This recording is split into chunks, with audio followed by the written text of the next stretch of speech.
7h44, c'est le petit déjeuner politique. Ce matin, Stéphane Troussel, président PS du Conseil départemental de Seine-Saint-Denis, secrétaire national du PS. Bonjour Stéphane Troussel. Bonjour. Emmanuel Macron sera dans votre département aujourd'hui. Visite d'une part dans une filiale de Total sur le thème de l'emploi des jeunes et puis aussi dans un centre de vaccination pour les précaires, notamment à Bobigny, que vous avez mis en place. Vous allez nous en parler dans un instant. Quelle est la situation sanitaire ce matin dans votre département qui fait partie de la vingtaine de départements placés sous surveillance ? Elle est, disons-le, tendue et difficile puisque le taux d'incidence progresse très sensiblement avec un chiffre qui maintenant est au-delà de 350 pour 100 000 habitants.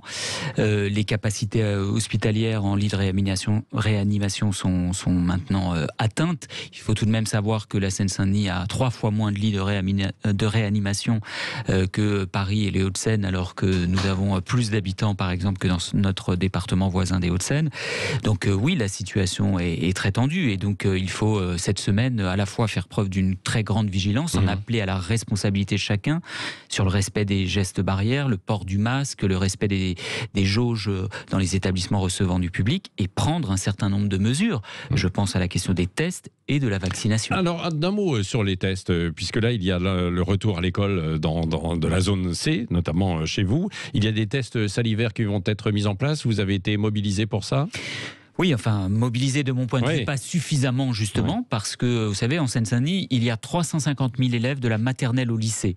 On m'annonce, je crois, 9 000 tests programmés dans les écoles. Donc on voit bien qu'il y a de la marge. 300 000 d'ici mi-mars au niveau national. Hein, oui, mais vous voyez bien, j'ai 350 000 élèves de la maternelle au lycée en Seine-Saint-Denis. Donc il faut accélérer en matière de dépistage auprès des enfants, parce qu'on sait maintenant que les écoles sont des lieux à la fois de brassage et donc de possibles circulation. Et donc, il faut absolument accélérer en matière de dépistage. Moi, j'ai dit au directeur académique la disponibilité des équipes du département pour participer du point de vue logistique, humain, aux côtés de l'éducation nationale, notamment dans les collèges, puisque c'est la responsabilité du département, pour justement faire en sorte que cette campagne de dépistage puisse prendre de l'ampleur. Honnêtement, Stéphane Troussel, on se demande à quoi ça va servir d'en faire 300 000 alors qu'il y a des millions d'élèves. Est-ce que ça va servir à quelque chose, sachant que du jour au lendemain, on peut être de nouveau contaminé, quoi ? Disons-le, c'est une expérience expérimentale. Ça fait partie des questions de savoir si un certain nombre de mesures qui ont l'air de s'accélérer un peu cette semaine ne sont pas trop tardives ou trop timides.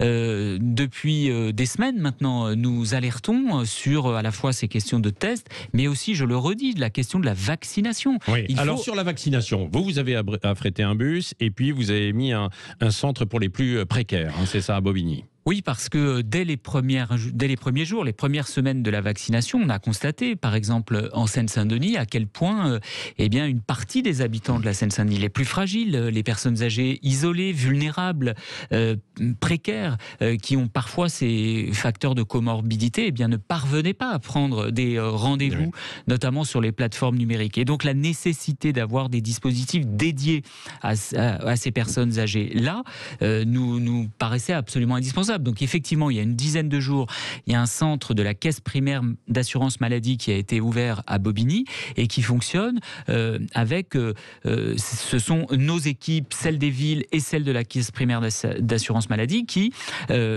organisent la prise de rendez-vous. Et donc nous allons chercher les personnes les plus précaires pour leur permettre d'être vaccinées alors qu'elles ne parvenaient pas jusqu'à présent à prendre des rendez-vous. Et puis deuxième chose, vous l'avez dit, il y a une semaine à peu près, nous avons mis en place un bus de la vaccination, d'abord pour faire de la sensibilisation, de l'information, pour aider à prendre des rendez-vous. Et cette semaine, grâce à des doses supplémentaires, nous allons pouvoir organiser dès cet après-midi, par exemple à Bagnolet, de la vaccination à bord du bus. Oui, bon, c'est ce que vous allez dire tout à l'heure à Emmanuel Macron, qu'il faut davantage de doses, quoi. Il faut une organisation. Comptez un petit peu sur vous, les collectivités territoriales, ou pas ? Il faut davantage s'appuyer sur nous. Ce bus de la vaccination, c'est une initiative du département. Nous pouvons faire plus. Il y a 17 centres de vaccination en Seine-Saint-Denis. Il y a 40 communes. Je sais qu'il y a encore des maires qui sont disponibles pour ouvrir des centres de vaccination. Et je pense que ça doit être une priorité d'ailleurs, les départements qui sont sous surveillance pour avoir davantage de doses. Bien évidemment, c'est une question de bon sens que en ce moment, concentrer les efforts et donc les vaccins dans les 20 départements qui sont les plus touchés. Il ne s'agit pas d'aller... Ce n'est pas fait, et ce n'est pas fait. En tout cas, il faut que ce soit fait. Oui. Il ne s'agit pas d'aller prendre les doses qui sont organisées pour les deuxièmes injections là où elles sont prévues en province. Parce que tout à l'heure, on avait quelqu'un qui se plaignait, il disait les doses, on n'en a pas nous en Haute-Garonne et elles sont parties en Moselle, quoi. Il ne s'agit pas d'aller chercher celles qui sont prévues pour les deuxièmes injections dans le reste du territoire, mais dans les doses supplémentaires qui arrivent en ce moment, oui, il faut les concentrer dans les départements où le virus circule le plus. Anne Hidalgo et Valérie Pécresse pensent qu'un confinement semble inéluctable en Île-de-France notamment. Êtes-vous de cet avis? Encore une fois, moi je ne suis pas épidémiologiste pour dire si il faut le week-end, la semaine, sous quelle forme. Donc moi je suis élu local et donc dans ma responsabilité... Anne Hidalgo, elle n'est pas épidémiologiste non plus, mais elle a pourtant bien proposé 3 semaines pour Paris. D'ailleurs, ça a dû vous agacer, non? Quand elle ne propose que pour Paris. D'abord, pour en avoir discuté avec Emmanuel Grégoire, il n'a jamais seulement proposé que ça s'applique à Paris seulement. Bien évidemment que dans une région et dans des départements aussi imbriqués les uns avec les autres, toute mesure doit se penser à l'échelle de l'ensemble de l'Île-de-France. Mais encore une fois, moi, je pense qu'on doit, surtout si le gouvernement nous a donné une semaine de répit supplémentaire, c'est pour engager des actions supplémentaires.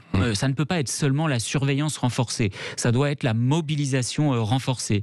Et ce que j'espère, c'est que, encore une fois, cette réponse, elle ne soit ni trop tardive, ni trop timide, parce que vous savez, moi, depuis le début, je veux tout faire pour éviter le confinement, parce que je sais les conséquences. Mais quelles sont les actions qui pourraient être menées alors, justement? La vaccination, dépistage, surveillance renforcée. Vous savez, moi, surveillance renforcée, c'est quoi? C'est davantage d'amende, en termes d'horaire, en termes de jauge dans les établissements recevant du public.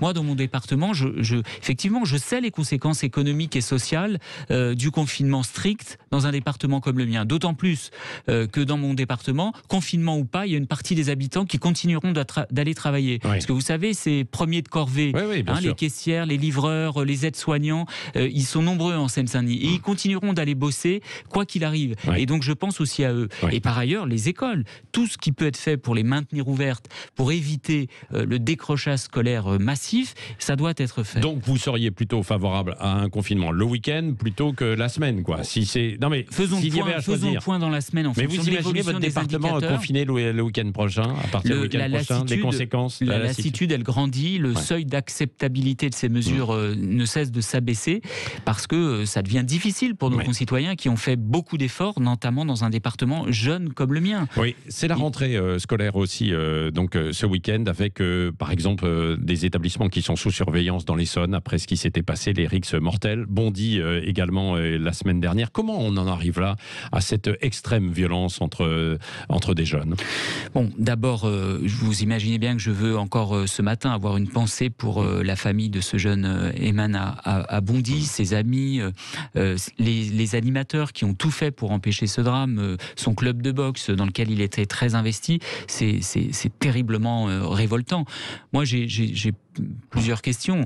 D'abord, comment est-ce possible que dans nos quartiers, les tireurs peuvent se procurer des armes aussi facilement? Comment c'est possible? Comment ils peuvent être à la merci finalement de trafiquants d'armes qui peuvent aussi facilement mettre à leur disposition des armes à feu pour tirer? Donc mais ça nécessite... Non mais qu'est-ce qu'il faudrait faire alors? Parce que c'est possible puisque ça circule partout. Donc c'est ça qui est assez incroyable. D'abord, je considère que dans nos quartiers, il n'y a toujours pas suffisamment de moyens de police et de justice. Comment se fait-il que dans mon département, il y ait quasiment 2 fois moins d'officiers de police judiciaire? Parce qu'il faut des moyens de prévention, de répression, mais aussi d'investigation, justement pour aller s'attaquer à ces réseaux, à ces trafics. Donc ça, c'est la première chose. Aujourd'hui, il y a, semble-t-il, une réunion avec à la fois les préfets, les recteurs, la police, police et la justice, mais enfin, il manque un certain nombre d'interlocuteurs. L'éducation, les collectivités locales, notamment pour mener de la prévention, parce que oui, il y a de la violence. Comment on fait pour que ces phénomènes de violence où des individus se mettent en dehors de toute règle de nos sociétés démocratiques et républicaines. Et donc la société, elle doit s'interroger massivement sur ce qui est en train de se passer chez des individus, y compris des jeunes de plus en plus jeunes. Oui, alors des jeunes qu'il faut éviter de laisser dans la rue, éviter aussi le décrochage scolaire. Il y a eu des chiffres qui ont été donnés par Jean-Michel Blanquer. Dans votre département, vous en êtes où, vous ? Ça dépend de ce dont on parle. Si les chiffres auxquels vous faites référence, c'est peut-être ce que disait Jean-Michel Blanquer, notamment pendant le confinement. Moi, je n'ai jamais cru à ce chiffre totalement dérisoire de 5%. Et d'ailleurs, une fois le confinement, terminé, les chiffres qui ont été dévoilés montrent des niveaux bien plus élevés, bien évidemment. C'est d'ailleurs pour ça que moi, je plaide pour qu'on fasse tout ce qui est en notre pouvoir pour éviter la fermeture des écoles. Parce que, effectivement, dans des quartiers populaires, très jeunes, ça entraîne encore un accroissement du décrochage scolaire. Donc, il faut tout faire pour l'éviter. Oui, le RSA pour jeunes. Vous y êtes favorable encore? Oui, vous avez vu, il va y avoir des expérimentations qui vont être lancées. Vous seriez favorable à ça? Toutes les solutions actuelles doivent être encouragées, c'est-à-dire mais vous pouvez le faire, vous, dans votre département, ou pas? Des mesures ponctuelles, il en existe et il faut continuer de les développer. Mais je suis effectivement face à l'ampleur, la durée, la violence de la crise qui va toucher en particulier les jeunes, pour que le gouvernement s'engage sur un RSA jeune. Alors bien sûr, il y a toute la gauche, 19 départements, mais il y a désormais toutes les associations, les grandes associations caritatives, un grand capitaine d'industrie comme Louis Gallois, qui plaide pour cette solution. C'est absolument donc vous nécessaire. allez plaider auprès d'Emmanuel Macron tout à l'heure. Bien sûr, parce qu'on ne peut pas avoir cette génération sacrifiée. Qu'est-ce que c'est que ce pays qui maintenant considère que c'est quasiment normal que les jeunes qui rentrent dans la vie active commencent par un parcours d'obstacles. Vous savez qu'il y a 23 des 27 pays de l'Union européenne qui ont un minima social élargi aux jeunes de 18 à 25 ans. Un mot, Stéphane Troussel. Nicolas Sarkozy devant la justice aujourd'hui, fixé sur son sort. Qu'est-ce que vous en attendez? Écoutez, moi, j'ai pas de commentaire à faire. C'est simplement la preuve, finalement, que nos institutions républicaines, elles fonctionnent et que même quand on a été un président de la République, les juges font leur travail et donc la justice passe. Y compris peut-être de la prison ferme. Encore une fois, la justice on verra la mi-journée. Dira ce qu'elle a à dire. Oui. Question avec Cécile de Ménibus. Oui, beaucoup d'électeurs de gauche annoncent qu'ils ne se déplaceront pas en cas de duel entre Marine Le Pen et Emmanuel Macron au présidentiel. Est-ce que vous appellerez quand même à faire barrage contre Marine Le Pen? Surtout, ma préoccupation, c'est de faire en sorte qu'il y ait une offre sociale écologique qui permette effectivement d'offrir une alternative à ce duo. Parce que, très franchement, à quoi jouent un certain nombre de personnalités de la majorité? Quand j'entends le ministre de l'Intérieur dire de Marine Le Pen qu'elle est trop molle, quand j'entends ces polémiques de la ministre de l'Enseignement supérieur pendant une semaine sur l'islamo-gauchisme, à quoi il joue? Il pense que nous sommes d'ores et déjà à la veille d'un second tour entre l'extrême droite et Emmanuel Macron. C'est quoi le problème avec le mot islamo-gauchisme, justement? C'est parce qu'il y a gauche dedans? Non, c'est de mon point de vue, parce que je pense que ce n'est pas un concept scientifique, d'une part, et donc ce n'est pas à la... Même si certains l'ont développé aux États-Unis et commencent à l'importer en France, Stéphane Troussel. C'est un terme de polémique partisane. En fait, ils ont voulu de polémiques, de petites polémiques politiciennes pour enfermer un certain nombre de débats. Moi, je veux pouvoir dénoncer les discriminations, la stigmatisation, la vindicte qui est parfois dirigée, y compris contre un certain nombre de nos concitoyens en Seine-Saint-Denis, sans pour autant être qualifié d'islamo-gauchiste. Et je veux pouvoir, bien évidemment, dénoncer l'islamisme radical sans être taxé d'islamophobe. Et donc, tout ça, c'est une petite polémique partisane. Ce n'est pas à la hauteur de la situation que vit notre pays. Et donc, je dis que la République En Marche joue avec le feu. Donc, moi, mon combat actuel, c'est de tout faire pour que, la gauche et les écologistes soient rassemblés. Derrière et qui? qu'elle offre... Anne Hidalgo?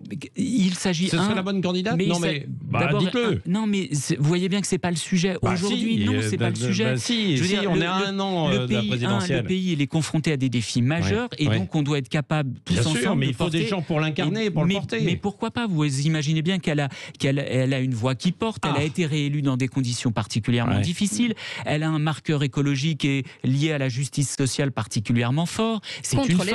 C'est une femme. Et donc je pense qu'elle... Oui, mais les électeurs écologistes, ils ne se sont pas trompés à Paris. C'est elle qu'ils ont choisi parce qu'ils ont considéré que c'était ce qu'il y avait de plus utile pour incarner le rassemblement de la gauche et des écologistes justement. Donc bien évidemment qu'Anne Hidalgo, elle a un rôle majeur à jouer dans la construction de cette offre sociale écologique et d'un projet qui permette à la gauche de se rassembler et de l'emporter l'année prochaine. C'est très clair. Merci Stéphane Troussel.